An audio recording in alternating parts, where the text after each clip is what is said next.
षडंगी मान्यवर मत्स्य और प्राणी संपद मंत्री अनुग्रह करी कहिबे कि ओडिशा रे वार्षिक केते मत्स्य उत्पादन हेउछि, बाहर राज्यरु केते परिमाण रो मत्स्य आमदानी हेउछि एवं केते परिमाण रो मत्स्य रप्तानी हेउछंती। आम राज्य मत्स्य उत्पादन क्षेत्र में आत्मनिर्भर हेबा पई सरकार केउ केउ योजना माने करिसंती।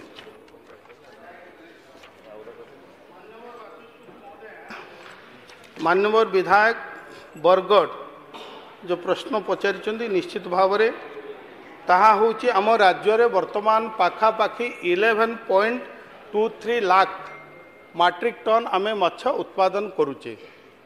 जदि आमे देखिबा आपण मानकर मनरे मध्य थिबो आमे सबु बेले बाहर राज्य उपर निर्भर करुचे बा आमर बोधे आमर उत्पादन कमिची रप्तानी माने आमदानी बढ़ुची ता नुह। जदि आपण जो प्रश्न पचार बाहर राज्य मात्र 33,424 मैट्रिक टन माछ आमे आमदानी करुचे। जदि आमे बाहर राज्य को जदि विदेश को देखिए पाखापाखि 2.98 लाख मैट्रिक टन आमे माछ बाहर को पठाऊचे बा रप्तानी करुचे।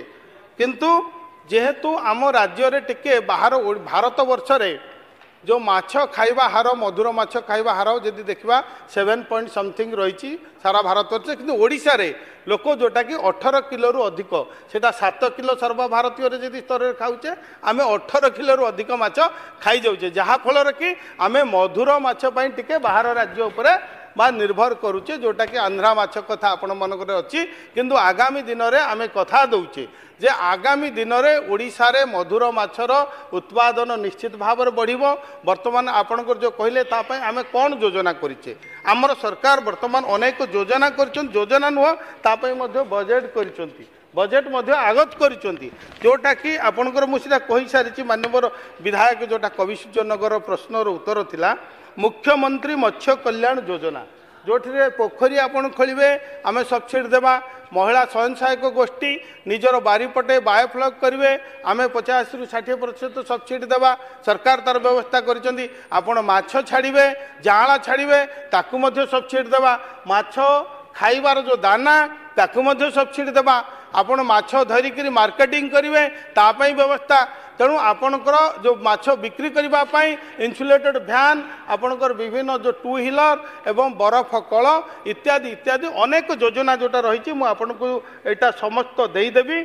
समस्त जो योजना रही पाखापाखि 100टी योजना रही जे आमे माछ उत्पादन को वृद्धि करने सरकार वर्तमान आमर प्रिय मोहन माझी सरकार बजेट करिसेंती। जेहेतु ये हूँ डबल इंजिन सरकार केंद्र सरकार चाहूँगी माछ उत्पादन रे ओडिशा वर्तमान जो 4 नंबर अच्छी आकु आगु को केमती नेबापाई केंद्र समस्त प्रकार सहयोग जोगाई देवाई प्रिय प्रधानमंत्री तांकर वक्तव्य रे उत्कर्ष ओडिशा रे मध्य से तांकर वक्तव्य कर सारी जे ओडिशा को एक आत्मनिर्भर एवं रप्तानी क्षेत्र में आग को बढ़ाइबा मत्स्य संपद विभाग को सशक्त करने से कथा देछन। धन्यवाद।